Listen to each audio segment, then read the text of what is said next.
안녕하세요. 지방에서 살고 있는 30대 여자입니다. 평소 사연 듣는 것을 좋아하여 사연을 들으며 하루 일과를 마무리하곤 하는데요. 사연을 들을 때마다 내 사연도 보내봐야지 생각만 하다 오랜만에 쉬는 날이 생겨 이렇게 사연을 쓰게 되었습니다. 저는 첫사랑과 결혼을 하게 된 사람인데요. 저만 남편이 첫사랑이 아닌 남편 역시 제가 첫사랑이었어요. 남편과 전 엄마 친구 아들, 딸들로 남편은 저보다 4살이 많았는데 부모님들끼리 가깝게 지내시다 보니 저희 역시 어릴 때부터 꽤 가깝게 지내며 자연스럽게 서로에게 호감을 가지게 되었죠. 어릴 땐 마냥 친한 오빠였는데 점점 커가면서 이성적인 호감이 생겨나더라고요. 남편 역시 그랬다고 하고요. 서로에게 호감을 가지고 있었던 저희는 고등학교를 진학하게 되면서 바빠진 생활 때문에 자연스럽게 왕래가 없어지게 되었고 30대가 되던 때까지 단 한 번도 만나지 못한 채 지내게 되었어요. 세월이 흘러 저희가 다시 재회하게 되었던 것은 남편의 형인 시숙의 결혼식장이었고 그날 이후 저흰 연락을 주고받다 연인 사이가 되어 결혼까지 하게 된 것이었죠. 시댁에서도 워낙 어렸을 때부터 알고 봐왔던 터라 며느리이기보단 딸에 가까웠고 남편과의 결혼 생활도 꽤 만족스러운 편이었습니다. 하지만 이런 저의 생활에 단 한 가지 문제가 있었는데요. 그것은 다름 아닌 형님이었어요. 형님은 저보다 1년 빨리 결혼을 했었는데 알고 보니 남편과는 친구 사이더라고요. 남편과 가까운 친구로 지내던 형님은 시숙과 마음이 통해 결혼까지 하게 된 것이었고 저희가 연애할 때부터 저에게 살갑게 굴지 않던 형님은 제가 가족이 되고 나서도 저를 알게 모르게 시샘하고 미워하는 것이 느껴졌죠. 이거 동서가 다 한 거야? 간이 전혀 안 맞네. 일찍 직장 생활했다더니 일하느라 음식은 전혀 배우지 못했나 봐. 그리고 이렇게 음식을 담는 사람이 어디 있어? 보기도 좋은 떡이 먹기도 좋다는 말 몰라? 실컷 정성스레 음식 만들어 놓고 이렇게 담으면 맛없어 보이잖아. 그냥 이렇게 담지 말고 위에 깨라도 좀 뿌려라. 겉절이에 깨를 뿌려 담아내라고 간섭하는 것은 물론이었고 다들 간이 세지 않아 딱 좋다고 칭찬 일색이었던 제 음식에 대해 핀잔을 늘어놓은 것은 기본이었어요. 거기에다 옷을 조금 편하게 면바지에 맨투맨 티셔츠를 입고 가는 날엔 동서, 아무리 어릴 때부터 알던 사이라고 해도 이건 아니지. 옷차림이 그게 뭐야? 이렇게 핀잔을 주고 결혼식이 있어 조금 차려입고 가는 날엔 동서, 어디 선이라도 보고 왔어? 아무리 시댁에 오는 날이라도 그 차림이 너무 과한 거 아니야? 오늘이 무슨 날도 아니고 그냥 밥 먹는 자리에 그런 차림으로 오면 난 오늘 일하지 않고 대접만 받다가 가겠다는 뜻 같잖아. 이렇게 핀잔을 늘어놓더라고요. 그날 역시 다른 날과 다름이 없는 날이었어요. 시댁에서 다 함께 모여 식사를 한다고 하였고 저는 그날 친정에 볼 일이 있어 잠시 들렀다가 시댁으로 가게 되었죠. 평소 시모가 좋아하시던 친정엄마가 만든 수박 껍질 요리를 가지고 갔는데 그걸 본 형님이 아니나 다를까 어김없이 시비를 걸어오기 시작하더군요. 이게 뭐야? 이거 혹시 수박 껍질이야, 동서? 네, 이거 수박 껍질로 만든 무침인데 한번 드셔보실래요? 생각보다 맛있어요. 난 됐어. 다들 음식물 쓰레기라고 버리는 걸로 무슨 무침을 만들어? 동서도 참 동서다. 시댁에 오면서 이런 걸 가지고 오면 어떡해? 아무리 어릴 때부터 봐서 편한 사이라고 해도 그렇지. 이건 음식이 아닌 쓰레기 아니야? 친정엄마가 정성껏 만들어준 음식을 보고 쓰레기라고 하는데 정말 화가 치솟아 오르더라고요. 아무리 본인은 이런 걸 먹어본 적이 없다고 한들 그런 말을 굳이 입 밖으로 뱉어낼 필요는 없는 거 아닌가요? 그 정도는 상대방에 대한 예의이고 상식이라고 생각하는 전 도무지 형님의 언행이 이해가 되지 않았고 그와 더불어 화도 많이 난 상태였죠. 형님, 아무리 그래도 해온 사람 정성이 있는데 그걸 쓰레기라고 하는 건 너무한 거 아닌가요? 동서, 왜 이렇게 흥분을 하고 난리야? 아니 그렇잖아. 다른 사람들은 수박 먹고 껍질 버린다고 골머리가 아프다는데 동서는 그런 음식물 쓰레기로 음식이라고 만들어 왔으니 내 입장에선 양념한 음식물 쓰레기라고 생각할 수밖에 더 있겠어. 그래도 음식물 쓰레기는 아니죠. 제가 설마 음식물 쓰레기를 시댁에 가지고 왔겠어요? 아니면 그만이지. 뭘 이렇게 화까지 내고 그래? 음식물 쓰레기 같아 보여 음식물 쓰레기라고 했을 뿐인데 바른말 2번 했다간 동서 나한테 욕도 하겠어. 제가 반응을 보이자 그것이 또 재미있었는지 더욱 신나서 비아냥대기 시작했고 전 그런 형님의 모습을 보며 순간 정말 눈이 핑 돌아갈 만큼 화가 나더라고요. 그래서 제가 무어라 형님에게 한 소리 하려는 찰나 저희 대화 소리를 다 들어버린 시모가 주방으로 걸어 들어왔어요. 척 보기에도 화가 단단히 난 표정을 한 시모는 형님의 곁에 서더니 상황에 대해 물어보기 시작하더군요. 무슨 일이길래 주방에서 음식물 쓰레기라는 말이 나오는 거야?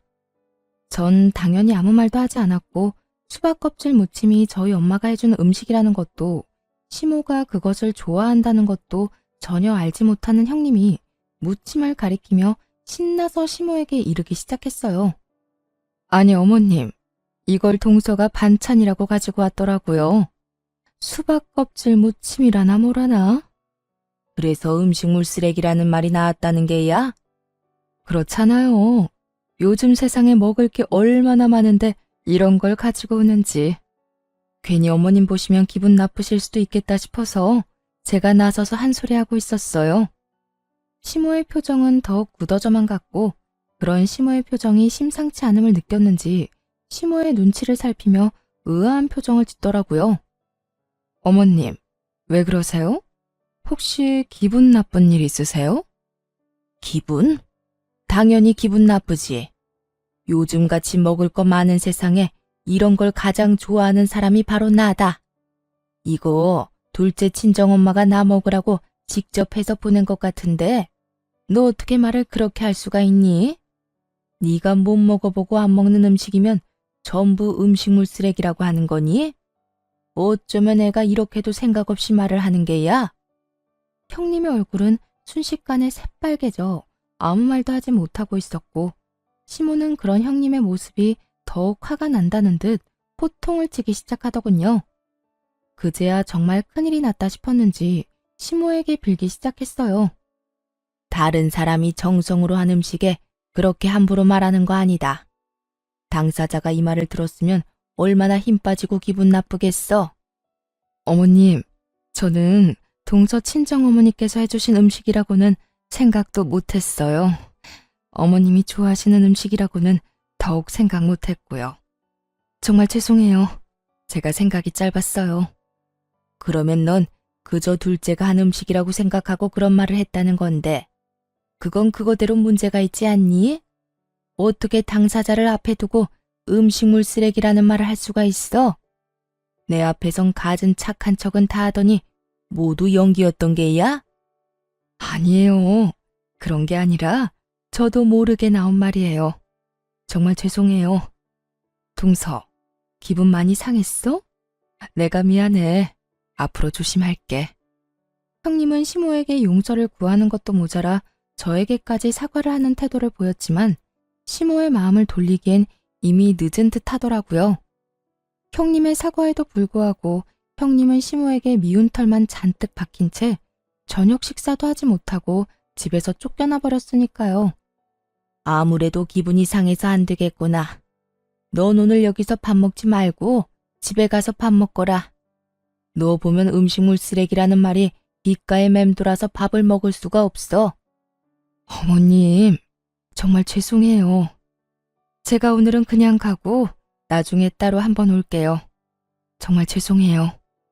평소엔 화 한 번 제대로 내지 않는 시모였는데 지금껏 제가 단 한 번도 보지 못한 모습을 보이며 화를 냈고 깨달은 것이 많았던 형님은 방법을 바꿔 저를 싫어하는 티를 내기 시작하더군요. 저에게 말을 걸지도 않을 뿐더러 시선조차 주지 않으며 그야말로 저를 투명인간 취급을 하기 시작했죠. 형님, 언제 오셨어요? 제가 이렇게 말을 걸어도 제 말은 안 들리는 사람처럼 시모에게 쪼르르 달려가 갖은 알랑방귀를 끼어대더군요. 어머님, 저 뭐 하면 될까요? 저한테 다 맡기시고 어머님은 들어가서 좀 쉬셔요. 며느리가 둘이나 있는데 아직 이렇게 주방에 계시면 어떻게 해요? 얼른 들어가서 좀 쉬세요. 이렇게 말입니다. 따져보자면 제가 잘못한 것이 있는 것도 아닌데 저에게 화풀이하는 것도 꼴같지도 않았지만 괜히 아는 척을 해오며 시비를 거는 것보다 훨씬 편안하긴 하더라고요. 워낙 별것도 아닌 것에 시비를 걸어오던 탓에 차라리 무시당하는 편이 더 편안하다고 생각하게 되는 상황이 황당하긴 하지만 어찌되었든 한결 편안해졌으니 되었다고 생각하던 참이었어요. 형님이 모른 척을 하니 저 역시 형님에게 굳이 말을 걸지 않는 날이 길어지고 있었는데 하는 수 없이 연락을 해야만 하는 일이 생겨나고야 말았었어요. 그 이유는 다름 아닌 남편 때문이었는데 대학교 동창이 부친상을 당해 장례식장을 간다며 나간 남편이 연락도 없이 외박을 한 것이었죠. 날이 밝아올 때까지 남편은 여전히 연락이 없었고 저는 하는 수 없이 대학교 동창인 형님에게 연락을 하게 된 것이었어요. 동서가 무슨 일이야? 나한테 연락 한 통 한 적이 없는 사람이. 그게요, 형님.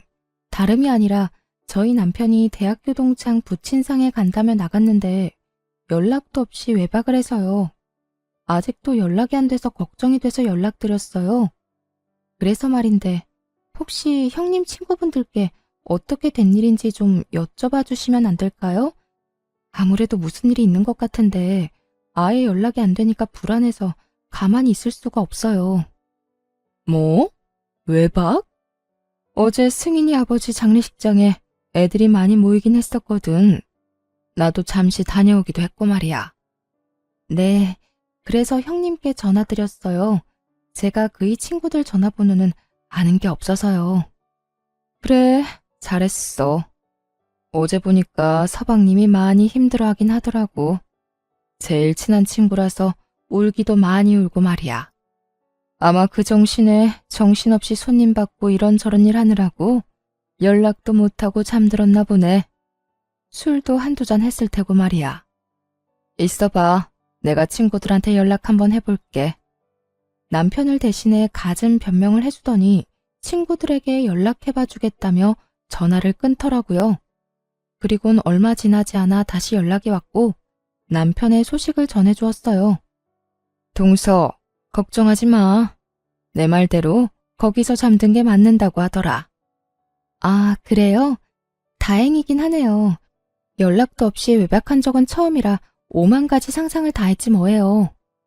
왜 안 그렇겠어. 나라도 그랬을 거야. 어쨌든 서방님 어제 장례식장에서 손님 다 받고 새벽녘까지 승인이랑 둘이 울고불고 하다가 잠들었다고 하더라. 그러니까 동서도 오늘은 잔소리하지 말고 그냥 넘어가줘. 서방님이 오죽했으면 동서한테 연락할 정신도 없었겠어? 네, 감사해요 형님. 덕분에 이제 마음이 한결 편안해졌네요. 고맙기는. 동서도 좀 쉬어. 잠 한숨 못 잤겠네. 앞으로 내가 동창들 만나거나 하면 따로 동서한테 연락해줄게.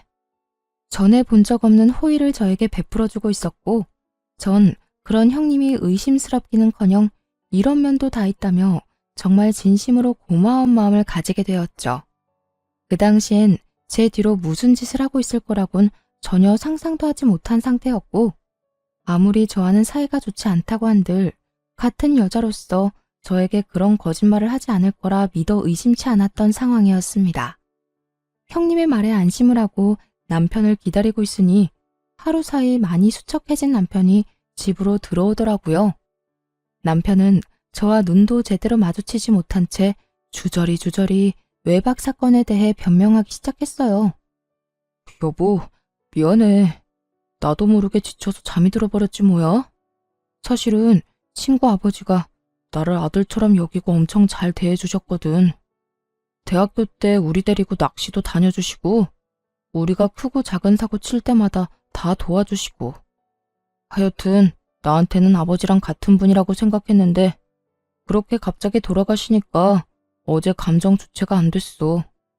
아무리 그래도 당신한테 연락은 했었어야 했는데 술도 한잔하고 많이 울기도 해서 나도 모르게 잠들어 버린 거 있지? 그렇지 않아도 형님께 들었어. 워낙 친한 친구였다는 것까지 말이야. 연락도 없이 외박할 사람이 아닌데 온다 간다 말도 없이 안 오니까 걱정했던 건 맞는데 그렇다고 화가 난 건 아니니까 그런 걱정은 하지 마. 그나저나 좀 괜찮아? 친구는 어때? 좀 진정됐어? 정말 진심이었어요. 이때까지만 해도 정말 남편에 대한 걱정이 앞섰을 뿐 그 어떤 의심은 하지 않고 있었는데 그 다음 남편의 입에서 나오는 말로 인해 상황은 180도 바뀌고야 말았습니다. 어? 하진이 진정되는 거 보고 바로 왔어. 어쨌든 미안해. 다음부턴 이런 일 없도록 할게. 어? 그래. 일단 들어가서 쉬어. 혹시 여러분은 눈치를 채셨나요? 부친상을 당한 친구의 이름이 형님이 말해주었던 친구의 이름과 다르다는 사실을요. 남편은 제 말에 알겠다고 하며 안방으로 들어갔고 전 그런 남편을 보며 의심을 품게 되었죠.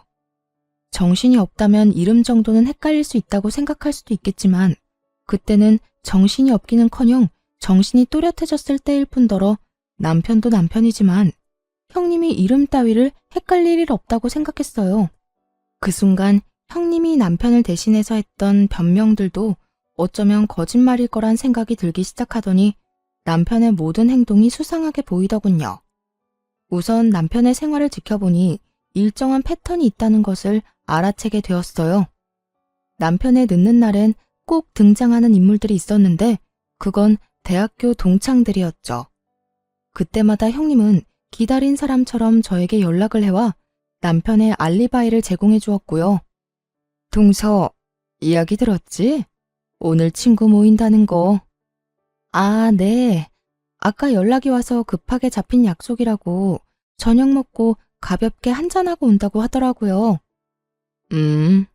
나도 잠시 들렸다가 방금 집에 들어왔는데 오늘은 남자애들끼리 모여 있더라고. 내가 동서한테 보내주려고 사진까지 찍어왔어. 전화 끊고 보내줄 테니까 보고 안심하라고. 다 동서가 아는 친구들일 거야. 이렇듯 형님은 늘 본인은 집에 먼저 왔는데 남편은 친구들과 있을 거라며 남편의 증인이 되어주었고 본인이 말한 대로 사진까지 보내주며 제 의심을 잠재우려고 노력하고 있더군요. 한번 시작된 의심은 점점 더 커져만 갔고 도저히 그냥 있을 수는 없더라고요. 전 그 모든 의심스러운 상황에 종지부를 찍고자 흥신소를 이용하기로 했고 며칠 뒤 흥신소에서 전해받은 자료들은 과히 충격적일 수밖에 없었습니다. 사모님, 제가 자료는 다 보내놨습니다.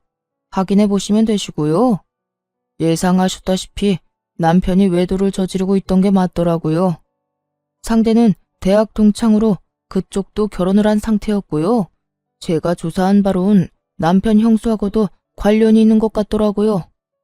두 사람이 만나는 날엔 거의 대부분 그 형수라는 사람이 처음엔 함께 하다가 자리를 빠져주는 식으로 동창들 눈을 피했고요. 사진이랑 대화 녹음한 것도 있으니 다 확인하시고 연락해 주세요. 들어보니 남편은 외도를 저지르고 있는 것이 맞았는데 상대는 다름 아닌 남편의 동창이자 형님의 절친이더라고요. 녹음된 파일은 남편과 상간녀의 대화였는데 두 사람이 어떻게 시작되었는지 낱낱이 녹음되어 있었죠. 그래서 자기는 언제부터 날 좋아했는데? 그걸 모른다는 사실이 정말 놀랍다. 나 자기 대학교 때부터 좋아했었어. 오랫동안 자기 좋아하다가 도저히 안 되겠다 싶어서 우정까지 포기할 마음으로 고백하려고 했는데 웬 여자랑 결혼한다고 하더라? 내가 그때 얼마나 속상했는 줄 알아? 첫사랑이랑 다시 재회해서 결혼한다는데 내가 진짜 할 말이 없더라. 진작 말하지 그랬어. 그랬으면 우리가 이렇게 힘들게 만날 일도 없었을 텐데 말이야.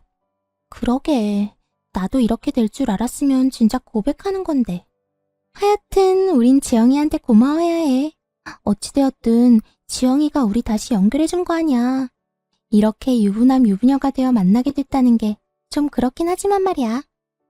하긴 형수님이 중간에서 우리 계속 만나게 해주고 마음 전해주지 않았더라면 우리가 이렇게 서로 마음을 확인하고 서로 좋은 시간을 보낼 일도 없었겠지. 거기에다 형수가 요즘 우리 집사람한테 나 알리바이를 다 대줘서 자기 만나는 게 얼마나 편한지 몰라. 글쎄, 사진까지 보내준다더라. 우리 다 같이 모여있는 사진 말이야. 그것도 남자들끼리만 모아서 말이야. 지영이한테 정말 고맙다. 그나저나 자기는 이혼 생각은 있는 거야? 언제까지 이러고 만날 거야? 나야 당장이라도 이혼하고 싶지. 그런데 무슨 계기가 있어서 이혼 말이라도 꺼내볼 거 아니야.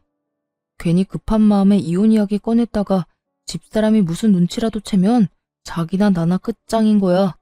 상간녀, 상간남 위자료에 이혼 위자료까지.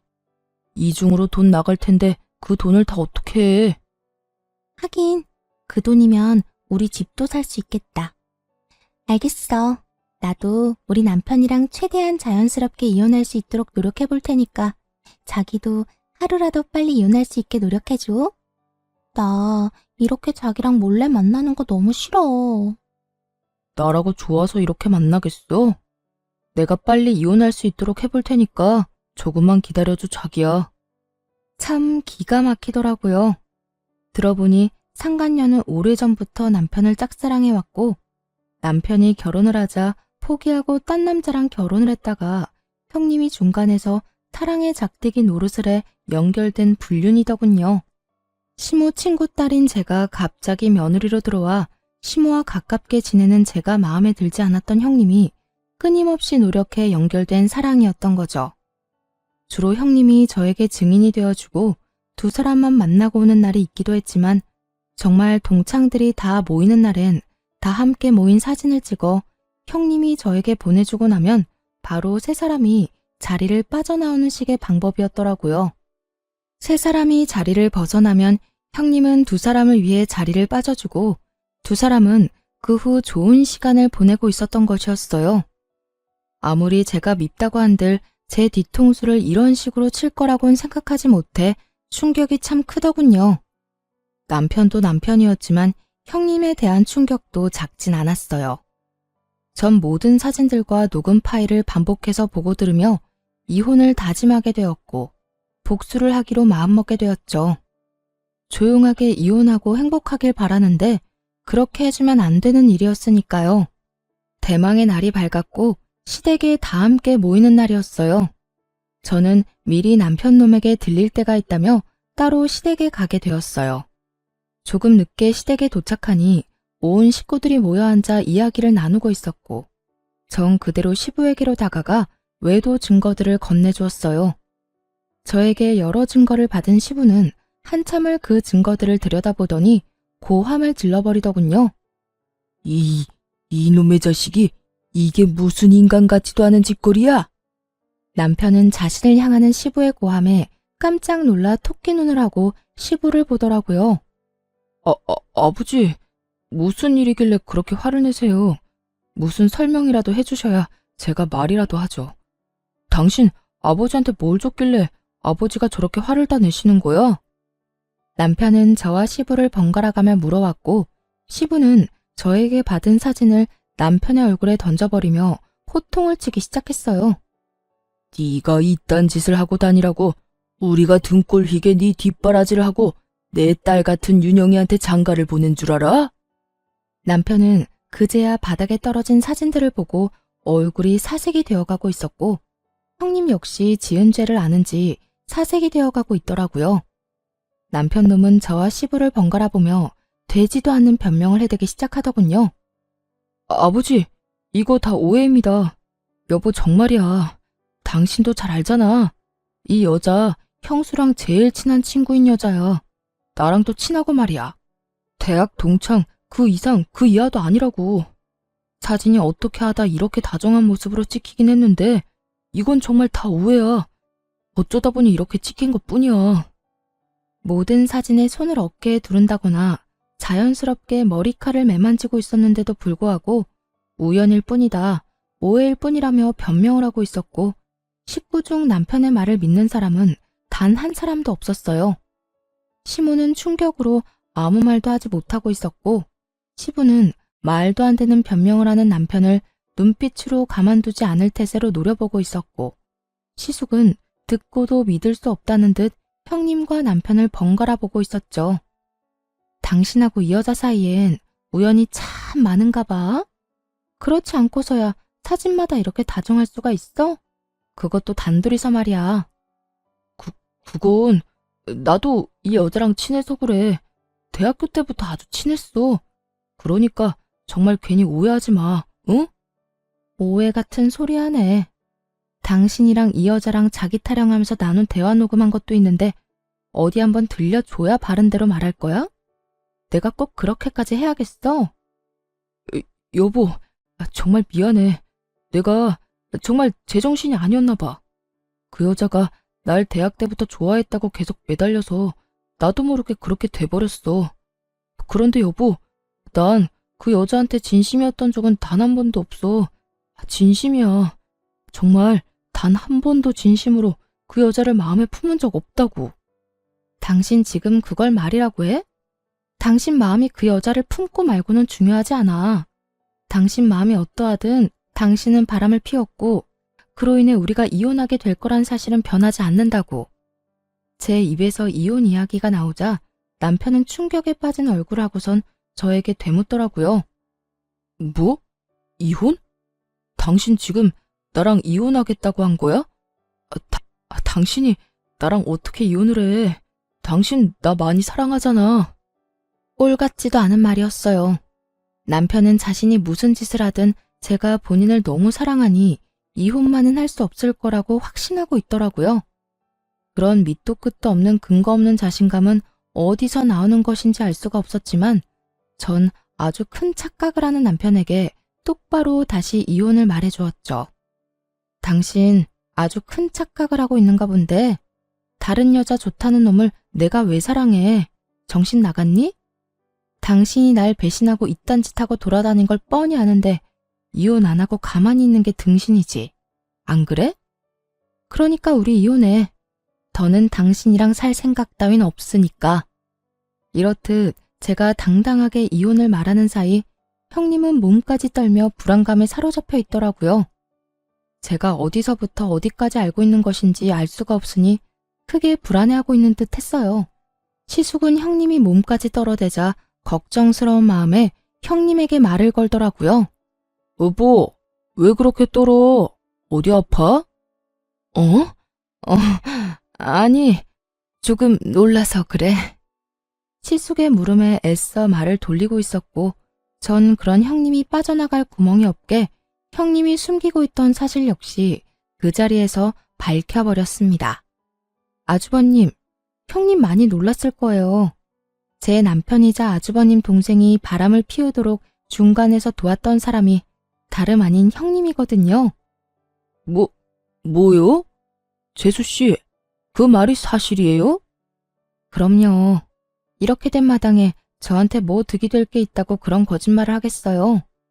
그리고 또 알려드릴 게 있는데 형님 역시 다른 남자와 외도를 저지르고 있더라고요. 상대 역시 대학 동창이자 유부남이고요. 절친하고 서방님이 외도를 저지르니까 그게 부러웠나? 뭐 좋은 일이라고 그런 것까지 따라하는지 모르겠네요. 맞아요. 저는 남편의 뒷조사를 하며 형님의 뒷조사도 하게 되었고 형님 역시 동창이자 유부남과 외도를 저지르고 있더라고요. 친구들까지 옛 기억을 떠올리며 즐거운 시간을 보내는 동창회가 아닌 불륜회가 벌어지는 것과 다름이 없는 상황이었죠. 제 말을 들은 시숙은 곧장 몸을 떨고 있는 형님의 멱살을 잡아올리며 말했어요. 야, 이게 전부 사실이야? 동창회 간다더니 거기서 내 동생을 바람 피우게 만든 것도 모자라서 당신도 바람을 피우고 있었다는 게? 당신이 어떻게 나한테 이럴 수가 있어? 내가 당신한테 어떻게 했는데? 여보, 내가 미안해. 내가 정말 미쳤었나 봐. 나도 그러지 않으려고 했는데 어쩌다 보니까 그렇게 됐어. 정말 미안해. 미안? 할 짓 못할 짓 다 해놓고선 이제 와서 미안하다고 하면 없던 일이 된다고 생각해? 저 녀석도 그렇지만 당신도 참 염치라고는 없는 사람이구나. 우리도 이혼해. 나 역시 당신 같은 여자랑 더는 같이 살 생각 없으니까. 여보, 이러지 마. 내가 당신 없이 어떻게 살아. 이렇게 감정적으로 생각하지 말고 다시 한 번만 생각해줘. 감정적? 오해하나 본데 나 그 어느 때보다 냉정하게 잘 생각하고 있거든. 이미 머릿속엔 당신하고 이혼 소송할 생각부터 상간남 소송까지 다 그려진 상태야. 그러니까 더는 긴 말 말고 이혼이나 준비해. 시숙은 단호하게 이혼을 선포했고 형님은 그런 시숙에게 울고불고 매달리며 어떻게 해서든 시숙의 마음을 돌려보려 애쓰더라고요. 그리고 형님 역시 자기 친구와 외도를 저지르고 있었다는 사실을 꿈에도 알지 못했던 남편은 형님에게 화를 내기 시작했고요. 네가 어떻게 우리 형을 두고 그딴 짓을 할 수가 있어? 네가 그러고도 인간이야? 이딴 짓거리나 하려고 우리 형 소개해달라고 날 쫓아다녔던 거야?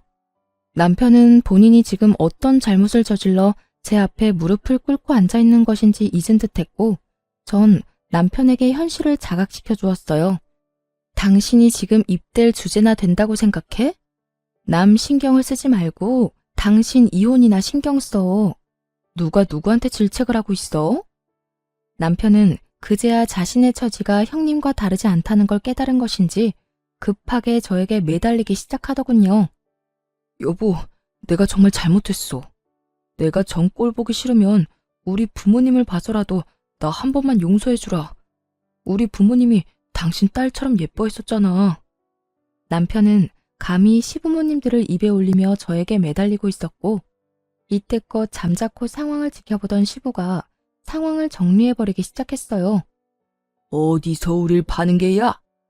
우린 너 같은 놈이랑 계속 살라고 할 생각 없다.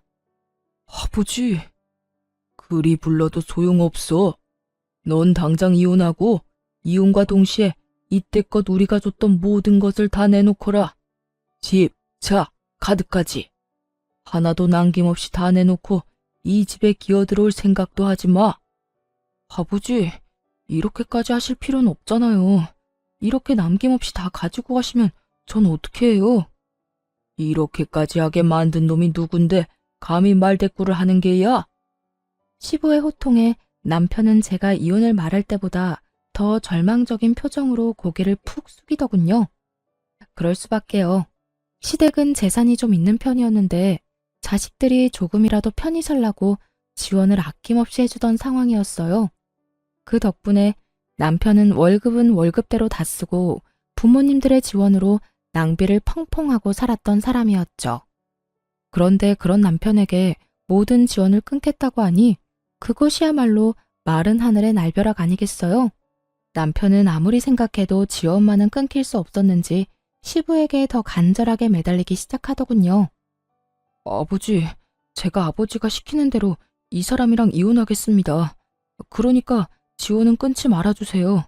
최소한 집이랑 차는 계속 제가 가지고 있게 해달라고요. 사람이 집은 당연히 있어야 살아갈 거고 회사는 다녀야 하니 차는 있어야 할 거 아니에요. 그러니까 아버지, 제발 한 번만 더 생각해 주세요.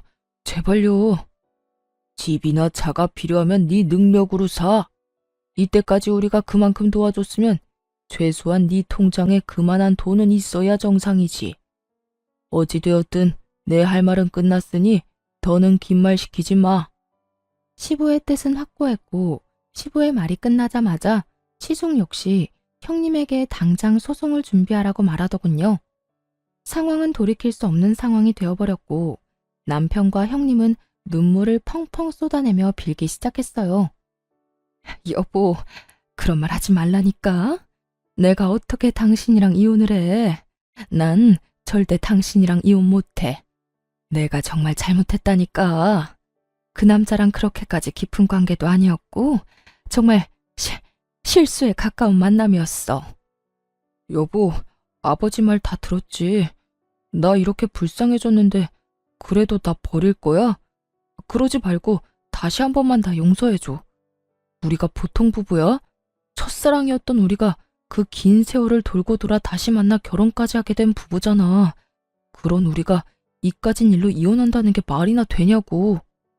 두 사람 다 눈물 없인 들을 수 없는 마음을 쏟아내고 있었고 시숙은 그대로 시댁을 나가버렸고 전 남편에게 다시 한번 이혼을 말해주었죠.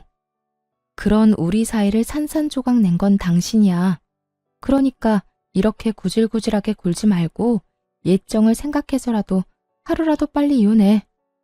할 말을 끝내고 시댁을 나가려는데 다급하게 저를 붙잡은 남편이 목소리를 낮춰 말하더라고요. 그러면 우리 아버지한테 내 이야기 좀 잘해주면 안 될까? 괘씸하긴 하지만 불쌍하니까 이때까지 해줬던 그대로 지원해주라고 말이야. 당신이 이 말만 해주면 내가 당신 원하는 대로 바로 이혼 서류에 도장 찍어줄게. 끝까지 참 대단하다 싶었어요. 어떻게 된 인간이 다른 사람도 아닌 저에게 이런 부탁을 할 수 있는지 도무지 이해도 되지 않더라고요. 전 제 귀에 대고 헛소리를 해대는 남편을 밀어버리곤 큰 소리로 외쳐주었죠. 뭐? 당신한테 해주던 지원은 그대로 해달라고 아버님께 말해달라고? 내가 미쳤다고 아버님께 그딴 말하겠어? 정신 좀 차려라 제발. 지금 심정으론 당신이 가진 거라면 양말 하나까지 싹 다 빼앗고 싶은 심정이니까 헛소리 말고 법원 나오라는 날에 늦지 말고 오기나 해. 전 남편을 뿌리치곤 시댁을 나와버렸고 친정에서 지내며 이혼 소송을 비롯해 여러 소송을 시작하게 되었어요. 저와 시숙의 이혼은 그야말로 위자료 파티와 다름이 없었죠. 각각 배우자와 상간녀, 상간남에게 위자료를 받았고 저는 형님에게 위자료 소송을 해 형님에게도 위자료를 받을 수 있었어요. 잘못을 저지른 모든 사람들이 이중으로 위자료를 주게 되었고 세 사람은 빚쟁이 신세나 다름이 없었죠. 그렇게나 세상에 둘도 없는 사랑과 우정을 뽐내던 세 사람은 소송이 시작되자 철천지 원수와 다름이 없는 사이가 되어버리더군요. 각자 서로의 잘못만을 주장하고 있었고 어떻게 해서든 혼자 살아보려 갖은 애를 쓰기도 했어요. 결국 이혼이 마무리될 때쯤엔 아예 세 사람은 사이가 완전히 틀어져 버린 듯 서로 눈만 마주치면 욕을 한다고 정신이 없더라고요. 이게 다 박지영 너 때문이야. 네가 이 여자랑 나랑 연결시켜주지만 않았더라도 내가 이 모양 이 꼴이 되진 않았을 거라고. 바람을 피우려거든 혼자 피웠으면 됐지. 왜 애먼 사람까지 바람을 피우게 만들어? 참나. 내가 살짝 입기만 불었을 뿐인데 좋다고 쟤랑 눈 맞은 사람이 누군데 이 난리야? 그리고 이렇게 된 게 나 때문이야? 두 사람이 조심성 있게 만났으면 이런 일도 없었을 거 아니야.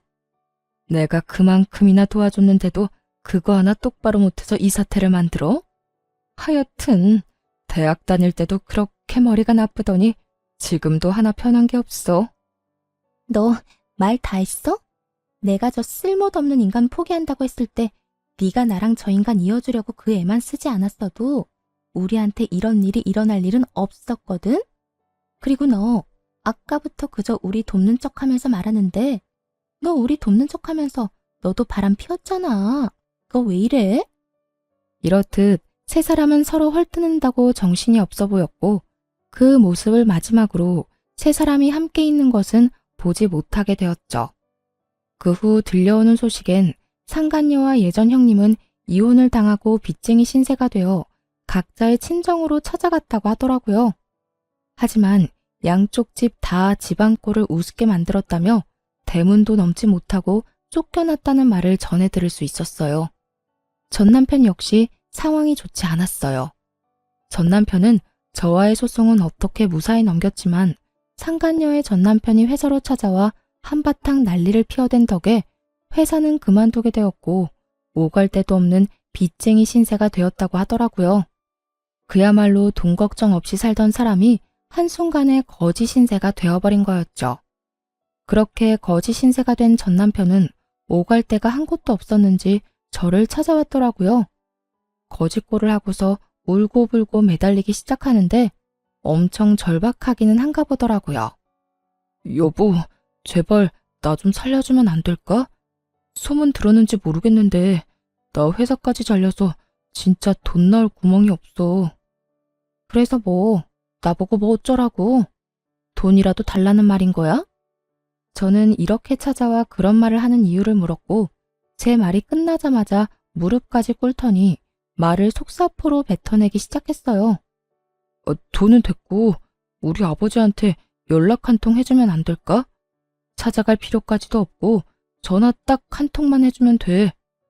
그러니까 당신 말은 내가 아버지께 전화드려서 당신 꼴이 이러하니 나와 이혼은 하게 되었어도 불쌍한 아들 구제 좀 해주셨으면 한다. 이 말을 해달란 말인 거네. 말이 끝나기도 전에 눈을 반짝이며 고개를 세차게 흔들더라고요. 그러면서 하는 말이 정말 어이가 없어 웃음이 다 나더군요. 내 말이 그 말이야. 당신도 이런 내 꼴 막상 두 눈으로 보니 마음 안 좋은 거 다 알아. 그러니까 당신이 전화 한 통만 좀 해줘. 다른 사람도 아니고 당신이 전화해서 부탁하면 아무리 아버지라도 나 받아주실 거야. 아니, 받아주시진 않으셔도 먹고 살 수는 있을 만큼 도움을 주시겠지. 그러니까 당신이 나 좀 도와줘라. 정말 전 남편이라는 놈은 변한 것이 하나도 없더라고요. 어떻게 저딴 생각을 할 수 있는 것인지. 아니, 머릿속으로 생각할 수는 있다고 해도 어떻게 그 머릿속에 있는 말을 뻔뻔하게 내뱉을 수 있는 건지 어떤 면에선 참 대단하다 싶기도 했습니다. 기대 가득한 눈빛을 보내는 전 남편에게 일말의 희망도 남기지 않기로 했어요. 자신이 한 짓이 있는데 감히 희망을 품다니 가당치도 않은 상황이었죠. 너 정말 큰 착각을 계속하는 것 같은데 난 너 그런 꼴 봐도 아무렇지도 않아. 여보. 그리고 이혼한 지가 언젠데 그 여보 소리 좀 하지 말아줄래? 나 네 말대로 절대 안 해줄 거야. 그럴 생각도 없고. 그런 허튼 짓에 낭비할 시간도 없어. 그러니까 헛된 기대, 이루어질 수 없는 희망 품지 말고 지금부터라도 열심히 살아. 그나마 쌓은 스펙이라도 있으니 어디든 취업은 할 수 있을 텐데 왜 그러고 사는지 정말 이해가 안 된다. 전 남편의 입장에선 청천벽력과도 같은 말이 나오자 실망한 얼굴을 감추지도 못하고 저를 붙잡고 매달리기 시작하더군요. 여보, 아니 그러니까 당신 화 많이 난 거 알아. 나 때문에 상처 많이 받은 것도 알고. 그런데 당신도 보다시피 나 벌 받을 만큼 받았고 반성도 많이 했어. 복수도 이 정도면 성공적이게 끝났을 텐데 이쯤하고 나 좀 살 수 있게 해줘. 당신 말 한마디면 다 되는데 꼭 이렇게까지 매정하게 굴어야겠어? 난 매정한 게 아니라 굳이 내가 하지 않아도 될 일을 안 하는 것뿐이야. 당신이랑 나 이혼했고 이젠 남인데 내가 왜 남의 가정사에 끼어서 이래라 저래라 해야 해? 난 그러고 싶지 않아. 더욱이 내가 그런 행동을 함으로써 조금이라도 당신한테 이득이 된다면 난 절대 하지 않을 거라고. 이게 내 뜻이고 난 이런 내 뜻을 바꿀 생각 없으니까 다신 나 찾아오지도 마. 당신 가정일은 당신이 알아서 해결하란 말이야. 이런 제 말을 듣고서도 여전히 무릎을 꿇고 빌고 있었고 전 그런 남편에게 찬물 한 바가지와 굵은 소금을 뿌려버리곤 집에서 내쫓아 버렸습니다. 제 악몽 같던 전 남편과의 인연이 끝을 맺게 되었죠. 그 후 저는 잘 지내고 있어요. 여전히 회사 생활은 잘하고 있고 지금은 친정 근처에 새로운 보금자리를 얻어 지내며 자유로운 삶을 즐기며 살고 있습니다. 지금 맡고 있는 바쁜 일만 잘 마무리된다면 회사를 좀 쉴 생각인데요. 사회생활을 시작하고 처음으로 제대로 된 휴식을 취해보는 것이라 요즘 조금 들뜬 생활을 보내는 중이에요. 쉬면서 무얼 어떻게 얼마나 재미있게 시간을 보내나 생각을 하다 보니 며칠 야근을 해도 절로 콧노래가 나오는 거 있죠? 이래서 다들 휴가 하는가 봐요. 거기에다 전 긴 휴가보다 더욱 길게 쉴 예정이니 더욱 행복한 나날들을 보내고 있는 중이랍니다. 이혼을 하고 난 후 아무래도 부모님이 가장 큰 걱정이었는데 부모님은 저를 더 걱정하고 계시더라고요. 한동안 친정에서 시간을 보낸 적이 있었는데 엄마가 저를 안아주시더니 이런 말을 하더군요. 우리 딸 많이 힘들지? 하필 이혼 사유가 그런 거라 엄마 아빠도 마음이 참 좋지 않구나. 더군다나 그 상대가 우리도 아들처럼 여기던 녀석이라 마음이 더 안 좋아. 우리 속도 이런데 넌 오죽하겠어? 그런데 딸, 살다 보면 이런 일도 있고 저런 일도 있는 거야. 지금 우리 딸이 겪고 있는 이런 일을 겪지 않았다면 더없이 좋겠지만 아픈 일은 일어나 버렸고 되돌릴 수도 없으니 엄마 아빠 품에서 잘 흘려보내도록 해보자. 영원히 우리 딸 마음에 상처가 되지 않도록 멀리 멀리 잘 흘려보낼 수 있도록 엄마 아빠가 옆에서 도와줄게. 이렇듯 전 친정에 지내며 부모님의 도움을 받아 전 남편에게 받았던 상처를 잘 흘려보냈고 조금 남은 파편은 이번 휴식에서 잘 흘려보내보려고 합니다. 그렇게 잘 흘려보내다 보면 웃으며 이혼을 말할 순 없더라도 최소한 아무런 감정 없이 이혼을 말할 수 있는 날이 오지 않을까요? 그러면 제 이야기는 여기까지 하고 전 마저 휴식 계획을 세우러 가보려고요. 저의 긴 이야기 들어주신 모든 분 너무 감사합니다. 좋은 하루 되세요.